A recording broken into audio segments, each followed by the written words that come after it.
السلام علیکم ناظرین، کیا آپ کو پتہ ہے کہ سمع اللہ لمن حمدہ کے بعد کیا پڑھنا چاہیے؟ رفاع بن رافع زرقی رضی اللہ عنہ سے روایت ہے کہ ہم نبی صلی اللہ علیہ وسلم کی ابتدا میں نماز پڑھ رہے تھے۔ جب آپ رکوع سے سر اٹھاتے تو سمع اللہ لمن حمدہ کہتے۔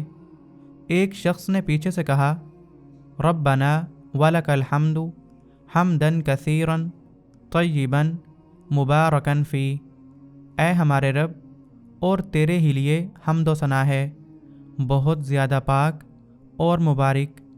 آپ صلی اللہ علیہ وسلم نے نماز سے فارغ ہو کر دریافت کیا کہ یہ کلمات کس نے کہے ہیں؟ اس شخص نے جواب دیا کہ یا رسول اللہ، میں نے کہے ہیں۔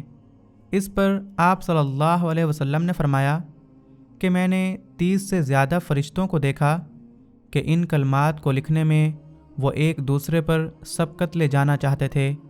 صحیح بخاری حدیث نمبر 799۔ اللہ سے دعا ہے کہ اللہ ہمیں رسول اللہ صلی اللہ علیہ وسلم کی ہر سنت پر عمل کرنے کی توفیق عطا فرمائے، آمین۔